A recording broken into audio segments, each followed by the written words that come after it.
Hey everyone, welcome back to the channel. It's Rustbelt Collector here, and today we are taking a look at the brand new Star Wars The Clone Wars Vintage Collection ARC Trooper Commander Havoc. This figure is a Walmart exclusive. It retailed for $15, and like all Walmart exclusives, it was a pain to get pre-orders in. And even if you did, I know several people that got theirs canceled shortly after. So as usual with a Walmart exclusive, your ability to get your hands on these is going to vary drastically. I'm super glad my pre-orders went through though, because repainting this new ARC Trooper mold, or at least newer ARC Trooper mold, I know it's been a couple years since they first released this, but repainting this in the Havoc and Commander Colt and Blitz markings was everything I wanted out of this new mold, and we're finally getting those. In fact, Blitz and Colt should be shipping relatively soon here, and I have those on pre-order as well, and we'll just have to wait and see if they end up doing all four and they give us the ARC Trooper hammer as well. But either way, the three that we've been offered so far have me really excited, and like I said, that's exactly what I wanted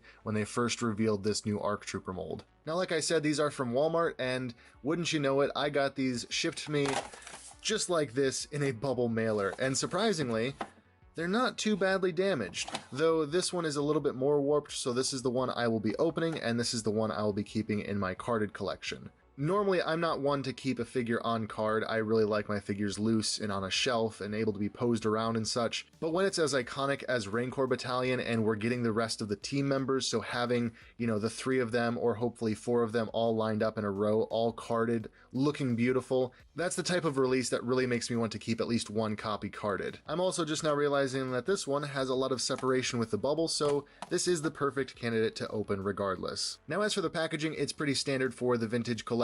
It's on this nice card back. It's a pretty thick card stock. They seem to have improved that from previous releases. It's got some decent thickness, so I don't feel like this is going to get easily warped, and that's a definite plus when you're considering these might get mailed to you in a bubble mailer. So that's at least a little bit of protection, a little bit of security that you'll actually get a good copy. This also has the 20th anniversary of the Clone Wars logo printed at the top corner, which ironically is not the 2008 Clone Wars that these guys appear in, but rather the 2003 Tartakovsky Clone Wars.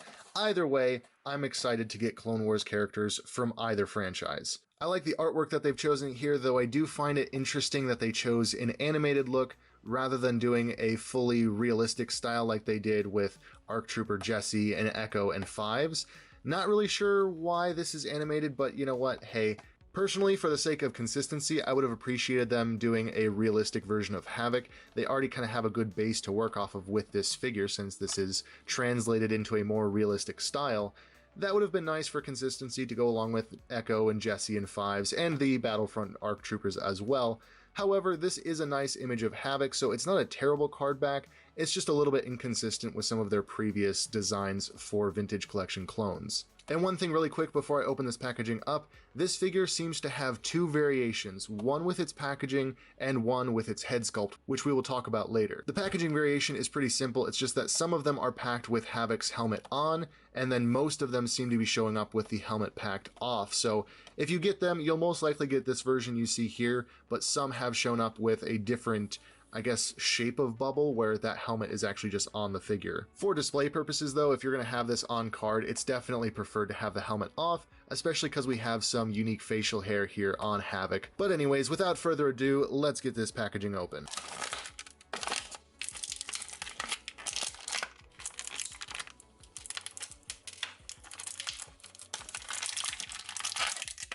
And there he is, all out of the packaging. I gotta say, this figure looks absolutely gorgeous. The Vintage Collection has certainly had its ups and downs in the recent years. However, with this new ARC Trooper mold and the subsequent repaints of the ARC Trooper mold, it's just been really exciting. Interestingly enough, we are up to, I believe, 9 repaints of this ARC Trooper mold, and that's gotta be close to setting a record for like the most repaints on a single mold, especially without retooling any parts. This has just been a straight repaint and repack of the same mold for Clone Trooper, and there's nothing wrong with that. I just find it fascinating. I would love to see someone do a video on like the most reused Clone Trooper molds in 3 3/4 inch. Maybe that's something JCC2224 will do in a Clone Corner someday, like the most reused clone molds without any retooling or like replacement parts. Now, another thing I just wanted to point out, I don't believe he's ever explicitly called a commander in the Clone Wars. I think he's just called Havoc. I always thought Commander Colt was the commander and then the rest of these guys were just, you know, ARC Troopers, but I could be wrong about that. Either way, it's just an interesting naming convention that they chose for the Vintage Collection card back. If you have any of the previous ARC Trooper figures, you already know where this is kind of going because it is the same figure. There's nothing new here as far as articulation, accessories, or any of that. It's really just the different paint apps that set this guy apart. That being said, this figure also has all the same pros and cons of the previous figures. One of the pros being that if he's holding this long DC-15 rifle, all of his accessories can actually be stored on his body. The short carbine can be stored on his backpack, and both of the DC-17 pistols can be stored in his holsters. One of the downsides, of course, is that he still has those weird hinge and swivel hips, which definitely make it hard to move, especially when you factor in this plastic camo, which is a softer plastic, but it's still fairly immobile.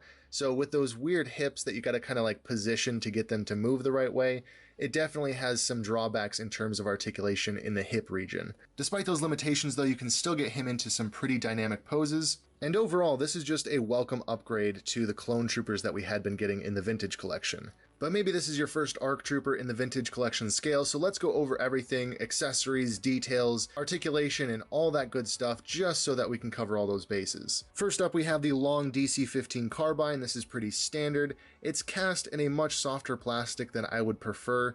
I always find it hard to just pose figures with these without them kind of bending in one way or another. The good news is that they won't break, but the bad news is they tend to warp whether they're in the hands of a figure or in storage. It's just not ideal in my book. He also comes with a short DC-15 carbine, which as I showed previously can be attached to the backpack via the magazine, and that's a pretty good hold. That definitely is not just going to fall out or anything, but sadly the same cannot be said for the blaster pistols. Those seem to not really have a tight fit in the holsters, and honestly I think they could be scaled up just a tiny bit. The reason for that being kind of twofold: one, so that they don't fall out of the holsters as easily, and two, because they fit rather loosely in his hands to where they do fit and they do hold there, but they can easily just be kind of taken out and sometimes even fall out. And of course, this definitely counts as an accessory. He has his removable helmet, which also has an articulated little antenna that can be flipped down.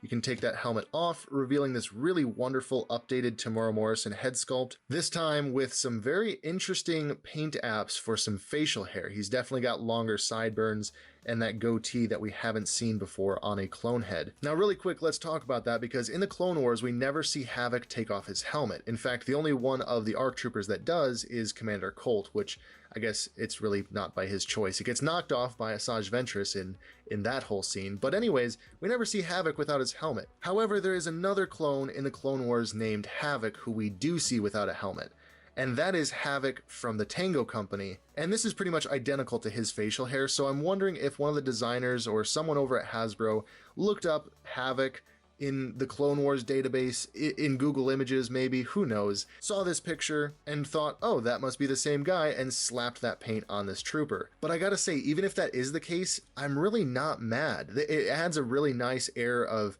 uniqueness to Havoc. Like most of the clones that we've been getting recently are just, oh look, another clone head. Oh look, another clone head. And that's fine because they are clone troopers, but little touches like this make characters just stand out that much more, and I really appreciate that. Now once again, this is also technically a variation because some people have been getting their ARC Trooper Havocs without the facial hair printing, so again, be on the lookout. There's a variant with the helmet on, there's a variant with no facial hair, and then there's this version that I have, and I think that this seems to be the most common version out on the market right now. Now as far as paint apps goes, I'm really pleased with how this figure has turned out. It looks really nice overall, especially of course the face printing here. Vintage Collection has been knocking it out of the park with face sculpts and face printing tech. The various paint apps across the body also turned out nicely. There's some dots here on the chest plate, some line work on the gauntlets that's nice and crisp. Of course, there's printing on the cama and down on the knees and even down to the feet. All of it looks really nice and crisp. The only thing I noticed with my copy is that there is a missing paint app here on the chest plate. That should be gray like the rest of his chest plate, and it's not. However, the one that I have carded actually has that painted, so it's just my copy that has that little element missing there. And then when it comes to the helmet, once again, I'm pretty pleased with all these paint apps. They're really nicely lined up. There is a tiny amount of droop on the frown there, but overall that is much better on both the frown and the T-visor than previous ARC Troopers. Some of them were really funky looking, especially with the first 3-pack on this mold.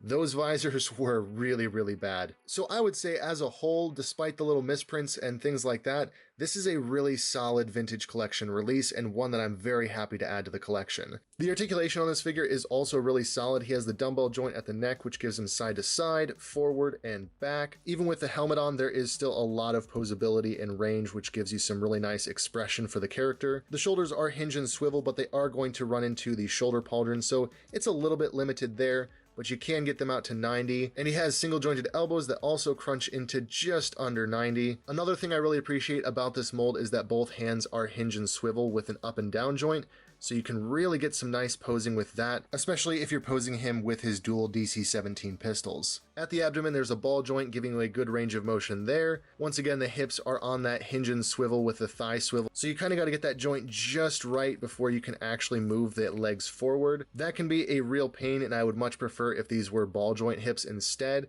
Maybe they will update that at some point with that new Clone Trooper mold coming out, but it's unlikely that they would go in just to retool the hips. Moving down to the knee, you can hinge it back to there. It can pivot side to side. Unfortunately, that knee pad is attached to the thigh plate rather than the shin, but that's just kind of one of the things that happened with recent Clone Trooper molds for some reason, and it seems like they are now opting to attach it on the shin. And then finally, at the ankle, you can pivot it down to there, pivot it forward to there, and there's a rocker side to side. So once again, this is pretty standard fare for what we've gotten with the Vintage Collection ARC Troopers before. There's nothing really new here apart from just the new updated paint apps, but even so, I mean, that's what a true Clone Trooper is. It's just a repaint. That's what clones are at their core, is just silly spacemen with different color schemes, and that's why I kind of love them. One thing I wanted to do for this video is line up all the ARC Troopers that we have gotten in this mold, but first let's do a quick comparison between this guy and his Clone Wars 2008 counterpart. Sadly, this is the only member of Rancor Battalion that I currently own in the Clone Wars style. I would love to get Blitz eventually, and of course Colt and Hammer, but Blitz is definitely my favorite. However, I can at least do a comparison here, but it's kind of a poor one because this particular ARC Trooper is actually based on concept art, where Havoc doesn't have his armor plating on his chest and no armor plating on his shins. They never released another version of him, so we just have a concept art version of Havoc, and then we now have a realistic version of Havoc. Still, it's very cool to see these two translated into different art styles, and I absolutely love having both of them in the collection because, I mean, you really can't have too many Clone Troopers. And here is every Vintage Collection ARC Trooper that we have gotten so far on this new mold. And in probably less than a month, we will also have Blitz and Colt to add to this lineup. This is a great looking bunch of Clone Troopers. Again, the mold is really nice. The paint apps have been pretty consistent across the board. There was definitely some issues with the first visors that we got with Echo and Fives there. And with my copy of Jesse, I actually cut down his helmet crest and removed his antenna just to make him more accurate to Season 7 of the Clone Wars. But as a whole, this has been a really solid direction for 3 3/4 inch Clone Troopers, and any further repaints of this mold would absolutely be welcome. I can't really think of any specific clones that are on this mold that could be done, except for maybe the other Cobalt version from Battlefront. And other than that, once we finish Rancor Battalion, I don't really know if there are any official canon clones that would be suitable for this mold, but I'd certainly be open to really any repaints of this mold going forward. But anyways, that is where I'm going to wrap up this video. I'm really happy to add more clones to the clone army. It's always a nostalgic feeling because we haven't been getting a ton of Clone Trooper content as far as Hasbro is concerned, but that seems to be changing in the coming years. So hopefully as like the 20th anniversary rolls around and all that, we will be getting more clones and Clone Trooper repaints. Anyways, if you like this video, please consider leaving a like and subscribing if you're new to the channel.